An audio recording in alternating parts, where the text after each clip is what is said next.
Olá pessoal, bem-vindos ao Enigmas. Você está entrando em um programa onde o normal é ser diferente.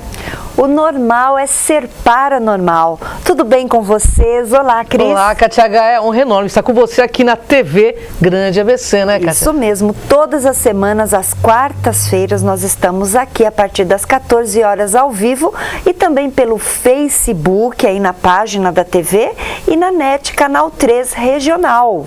Bem-vindos! E hoje nós temos um tema bem interessante. Nossa, todos eles são, né? Mas Sim. Tem alguns temas que são intrigantes. Eu vou dizer que esse é intrigante. É verdade, Cris. Você disse tudo, porque hoje nós trouxemos uma pessoa que vai falar sobre o seguinte tema: a origem do nome do Brasil.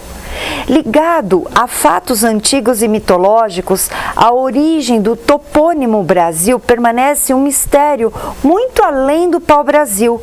E no cerne deste nome há um futuro redentor, reforçando o destino dourado desta nação sul-americana. Acreditamos nisso. É verdade. Estamos aqui, pessoal, com Eduardo Nunes de Carvalho, contador, auditor e pesquisador, membro da Eubiose e sócio da Numeric Contadores.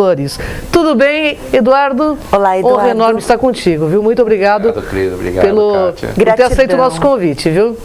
Legal. Edu, não vamos perder tempo. O que é a eubiose?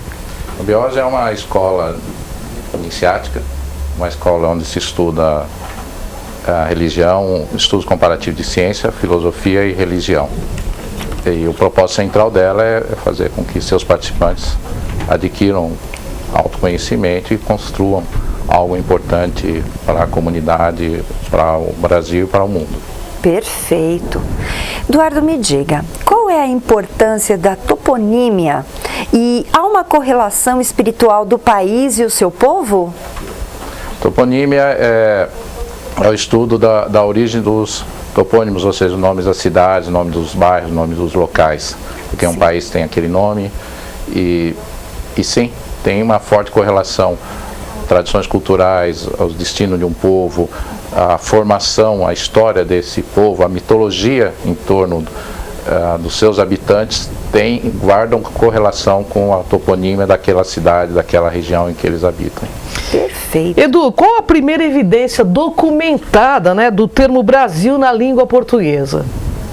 1377, há uma menção num dicionário etimológico de José Paulo Pimentel, e fazia referência ao termo Brasil, algo relacionado ao vermelho ou algo relacionado a uma terra distante. Tradução ainda, a polêmica quanto à tradução do português arcaico para o português moderno, digamos assim, né? Certo. E há diferentes versões de onde veio o nome do país. Você pode indicar as principais? Bom, a mais conhecida, né, do pau-brasil, tem o cinábrio, tem a ideia de ilha paradisíaca ou ilha do ferro, que é a mitologia de São Brandão, tem Rei Baderzio, tem Baratzil, da Umbanda, tem Brasília, o primeiro chefe muçulmano a dominar a Europa, a relação a brasas, brasa, fogo, a relação com o vermelho. Então, muitas correlações envolvendo o nome Brasil. Interessante. Edu, é verdade que os fenícios estiveram na América do Sul antes dos portugueses? Essa é polêmica. Olha, antes dos portugueses, há evidências da presença chinesa no Brasil, há evidência da presença viking na América do Sul, presença africana no Brasil, um rei malinês esteve no século XIV aqui, e os fenícios é uma das mais discutidas presenças, porque há topônimos, aí ela está vendo, há locais que sugerem isso, há termos linguísticos que sugerem a procedência fenícia. Não há um consenso científico, mas há várias pistas intrigantes que levam as pessoas a terem um senso de que outros povos estiveram na América do Sul, inclusive, a ciência está chegando a outras conclusões arqueológicas importantes, por exemplo, no Piauí ou em Minas Gerais, lá em Lagoa Santa, que está dando pistas de que outros povos estiveram na América do Sul. Olha só. Bem, qual é o mito do rei Badesir e de Baratzil? Badesir foi o rei fenício, em um mito de que a sua família, com Jet Baal Bey, estiveram no Brasil tentando fundar um império e, em suma, é uma história longa. Sim. Não vou estender, mas acredita-se que ele tinha uma vocação em construir algo importante no Brasil para o futuro da humanidade, e de seu nome Badesir, muitos acreditam que possam ter derivado o nome Brasil. E como o país era chamado antes, Eduardo? Olha, pelos índios, Pindorama. Mas Terra das Araras Vermelhas, Sim. Terra de Palmeiras, e os nomes oficiais, né? Ilha de Santa Cruz, Terra de Vera Cruz, Cabralha, Nova Lusitânia, vários nomes. Interessante. O Vera Cruz e a Santa Cruz, existe aí um sentido simbólico em insistir com cruz. Qual é? A cruz é um símbolo cristão sagrado, né? E esse símbolo cristão sagrado apareceu no Hemisfério Sul por conta dos navegantes que passaram a visualizar o Cruzeiro do Sul, um ponto onde no Hemisfério Norte, portanto na Europa, não era visível. Então, imagina você ter uma crença cristã, chega ao Hemisfério Sul, atravessa os oceanos e passa a ser perseguido ou iluminado por um Cruzeiro do Sul, por uma cruz que te segue onipresentemente. O Cruzeiro do Sul se tornou sagrado no Brasil, e esse símbolo do Cruzeiro do Sul e a cruz em si, 4 elementos, 4 pontos em função do central, né, que é intrometida, né, o coração, a rosa cruz, o ponto central, o 5º elemento. Então só daí você já começa a perceber como há coisas intrigantes envolvendo a cruz, e da ideia dos descobridores em colocar como nome oficial algo relacionado à verdadeira cruz, Vera Cruz, né? Sim. Ou a Santíssima Santa Cruz, né? Eduardo, em essência, o nome Brasil é escrito com S ou com Z? Olha, a resposta a isso, se eu souber responder isso com segurança, eu saberia dizer de fato de onde veio o nome Brasil. Mas o fato é que se você pensar que Brasil com Z é relacionado a um termo celta, gaélico, então é um barbarismo. E por termos bárbaros, o Z, ao ser transformado, convertido numa língua clássica, ou seja, o greco-romano, você tem que trocar pelo S. Então, se é para resgatar as origens, o Brasil deveria ser com Z, não com S.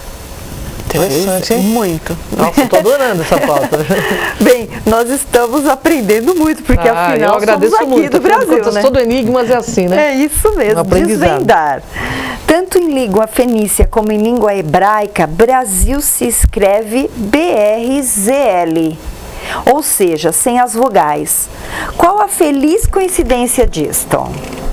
Bom, sem as vogais, então fica como? Lembrando que é com Z, né? Sim. Então fica BRZL. Então, se você pensar nos contos do Antigo Testamento, nós temos o nome das 4 companheiras de Jacó. Ou seja, as mães que fundaram a civilização judaica, as 12 tribos de Israel, são as suas iniciais. Então, é Bila, Raquel, Zilpa e Leia. Então veja uma feliz correlação, né? Interessante. Muito interessante. Olha lá, os mesmo. filhos de Jacó. Isso mesmo. Quem foi Brezial na mitologia celta? Olha, a mitologia celta é bastante difícil de estudar, porque cada cantão celta, seja no norte de Portugal, seja na Irlanda, seja no sul da Inglaterra, seja em partes da França e da Espanha, tinha seu próprio jeito de contar suas mitologias, e certas divindades se reproduziam em um, mas não apareciam em outra, e certos nomes, a mesma divindade era abordada com nomes diferentes. Mas um dos deuses celtas, podemos dizer, era um ser conhecido como Brizel, que aí dá origem ao nome em inglês Brise, né, de brisa, né? E nessa mitologia ele constrói uma série de coisas ao seu povoado, e quando ele morre, as suas cinzas são levadas a uma ilha paradisíaca. Então Brizel é o nome que deu origem a essa terra distante de Brasil, né? Na forma irlandesa de pronunciar, né? Interessante. E qual é o mito de São Brandão e a Ilha Fortunada ou a Ilha do Ferro? Bom, então aí você tem essa lenda celta, né? Temos. E agora o que acontece? São Brandão, ele é um abade bastante dedicado, à toa que é santo, né? Sim. E ele na Irlanda, ou seja, a terra distante, a terra final, a terra divisória entre o mundo conhecido e o mundo desconhecido, que é o Oceano Atlântico, o que tem além do oceano, ele era uma pessoa bastante entusiasmada com navegação. E consta que ele fez uma navegação Tá mostrando ali. e chegou a uma ilha com o objeto de evangelizar povos distantes que ele pudesse encontrar, né? E desses povos que ele encontrou, ele fez o trabalho dele com bastante afinco e conseguiu voltar à Irlanda. Em sua volta à Irlanda, voou muitos mitos de que ele finalmente encontrou a tal ilha paradisíaca, a tal ilha Brasil, e os seus filhos descendentes do vermelho, High Brasil, ou Brasil, ou seja, os filhos de Brasil. O que é Brasil? Aquela ilha, lembra do mito celta? O cara morreu numa ilha paradisíaca. Sim. Essa correlação, né? Nossa, é muito interessante. Olha aqui, quem foi Baldur Ibn Brisni? E qual a relação dele com o Brasil? Nome complicado, hein, Eduardo? Olha, Cris, você conseguiu pronunciar difícil, melhor que eu. Pronuncia você, então.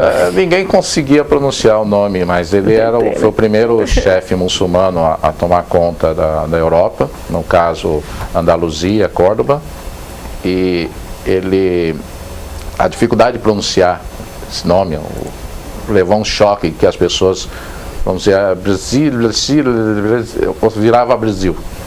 Então há muitas pessoas que acreditam que o termo Brasil é derivado desse chefe árabe, que ele era um chefe muito sábio, muito justo, um exemplo de pessoa que as pessoas admiraram na Andaluzia. Então, sim, é uma das teorias que diz de onde veio o nome do Brasil. Olha o que é legal, aqui você aprende o que você não aprende na escola convencional. Isso é enigma, sabe, Kátia? Olha, realmente seria bacana, né, renovar um pouquinho, porque a história está tão lá atrás, e quantas coisas novas que os alunos poderiam aprender. Com certeza, isso precisaria ser colocado nas escolas. Por isso que nós temos que agradecer aí a sua pesquisa, como um grande pesquisador que nós sabemos que você é, viu? Vem mais uma pergunta. Vamos lá. Nós vamos hoje falar tudo aqui que nós precisamos. Como o minério avermelhado, o cinábrio, se liga ao nome Brasil? O cinábrio,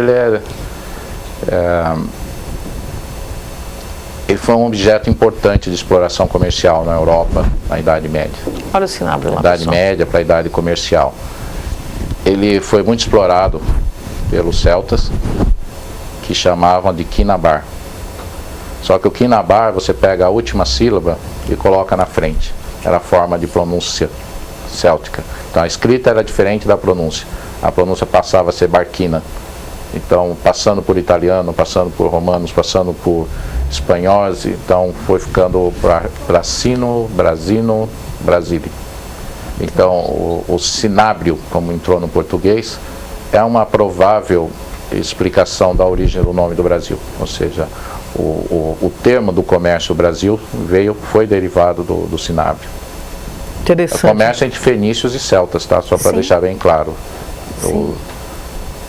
Muito interessante. A dinâmica histórica, né? Correto.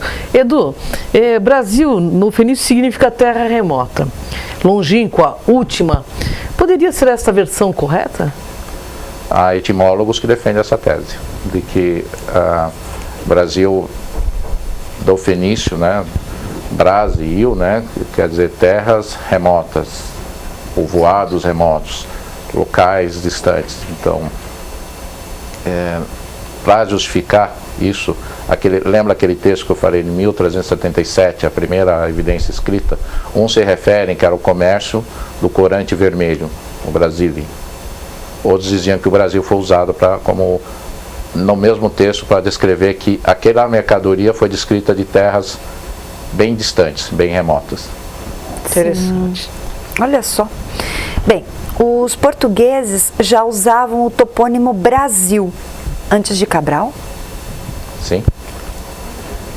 Na Ilha dos Açores tem a terceira ilha, ou seja, a última descoberta, portanto, a mais distante. Sim. A mais distante ilha descoberta, a ilha terceira, tem a cidade de Angra do Heroísmo. Em 1464, a fundação da sua cidade, a mais destacada montanha, foi dado o nome, né, na ponta vulcânica, né, de Monte Brasil. Olha Mais só ainda, se você ir, aí a imagem, né, do Monte Brasil, nos Açores, é um local, inclusive, interessante, tá? Para exploração turística, quem puder ir, recomendo, né? Embora nunca estive, mas estou curioso em ir também, né? E a própria Ilha da Madeira tem um Lombo Brasil, que é um topônimo que já existia. Então, há evidências aí de que o nome já era conhecido e já tinha uma correlação com os navegadores, né? E como os silvícolas chamavam a terra que eles habitavam? Pindorama. Pindorama. Silvícolas, me refiro mais aos guaranis, mais né? os tupi-guaranis, mas a gente sabe que havia muitos indígenas de diferentes etnias de norte a sul do país, né? Mas Pindorama era o nome mais recorrente, ou seja, terra de palmeiras. Pois é. Bem, nós aprendemos, né? Eu aprendi, todos nós, que a origem é pau-brasil. Essa é a versão correta? É oficial. Oficial. Não quer dizer que seja correto. Então. Quer dizer que alguém em determinado momento aprovou de maneira mais científica possível que pau-brasil é a verdadeira versão. Mas faz sentido também, porque lembra que eu falei que o termo Brasílio já se falava do corante vermelho? Sim. O pau-brasil, o equivalente ao pau-brasil no Sudeste Asiático, era uma planta que tinha as mesmas condições de extração do corante vermelho, que era o sapão, 2 P's, né? E o sapão que era explorado, na Itália, por exemplo, era chamado de verzino. Então, esse comércio muito antigo já fazia referência ao corante que saiu do pau-brasil. Entendi. Certo. Edu, o vermelho aí, de certa forma, faz parte do nome do Brasil, né? Certo. Integrando sua identidade. E por que não há essa cor na sua bandeira, então? Essa é uma questão mais interessante de se analisar. Né? Muitos países que usam a cor vermelha esteve envolvido em sérios conflitos, guerras e tal. Então há uma intenção, há um entendimento simbólico de que o vermelho é uma cor perigosa. Então, se você ostentar isto como seu símbolo oficial, talvez você possa estar elevando aos valores febris, guerras, sangue vermelho, emoção, como uma característica principal daquele país. Mas se o Brasil é vermelho e não pode constar o vermelho na bandeira, como é que eu faço? Se coloca de maneira oculta. Então, se você fizer um experimento em uma parede branca, olhar para a bandeira do Brasil bem fixamente e depois soltar a bandeira, o reflexo vai ser as cores inversas. E qual é a cor inversa do vermelho, do verde? É o vermelho. Então o vermelho está lá, só que de maneira oculta. Bem. Muito interessante, viu, Kátia? Eu gostei, viu? O que o Quinto Império tem a ver com o nome Brasil? A gente sabe quem resgatou a teoria do Quinto Império foi o padre Antônio Vieira, século XVII. E o que é isso? No Antigo Testamento há uma menção de do sonho de Nabucodonosor, interpretado pelo profeta Daniel. O que o profeta Daniel fez? Ele viu o relato de uma estatueta em que tinha uma cabeça de ouro. Olha lá, pessoal, no telão. A parte, os braços, a parte central de prata. Depois o saiote, a parte mediana de bronze. Depois as pernas no ferro. E a quinta parte fechada, uma parte dos pés em ferro e outra parte em barro. Então, o que isso quer dizer? Quer dizer que cada parte foi interpretada como um império que haveria de sobrepor a humanidade naquele momento.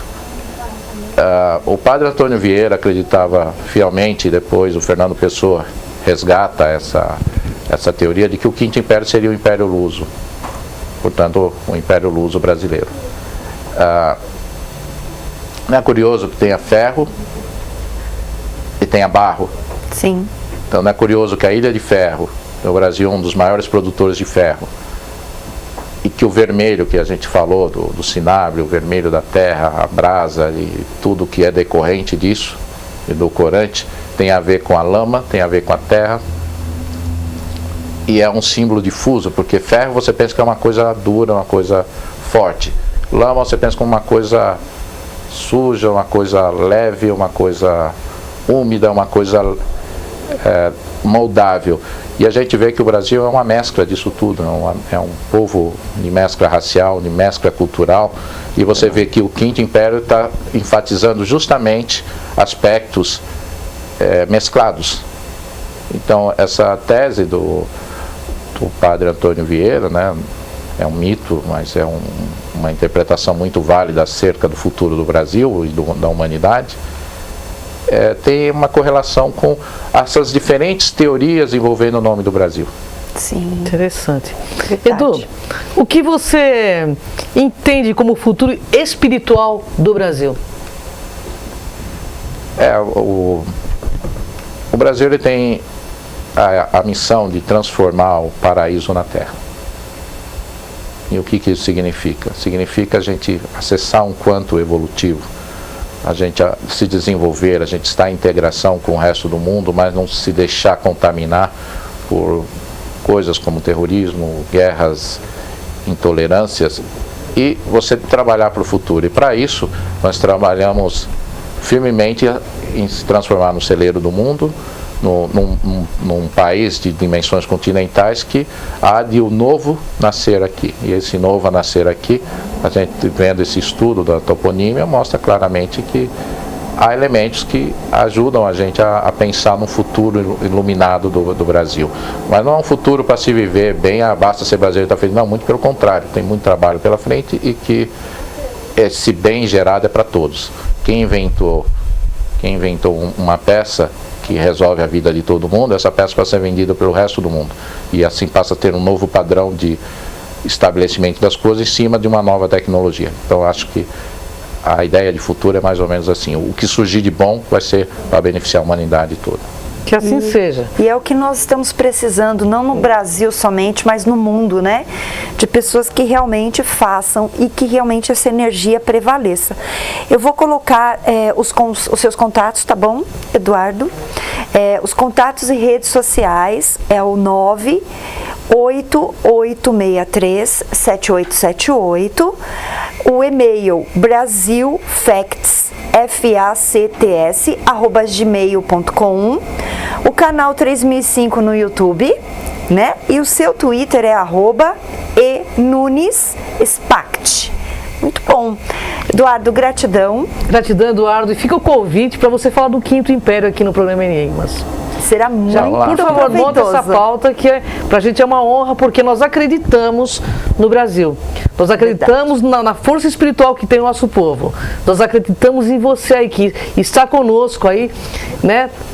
Fazendo o seu máximo melhor possível para que esse país cresça, para que ele saia desse momento tão perturbador.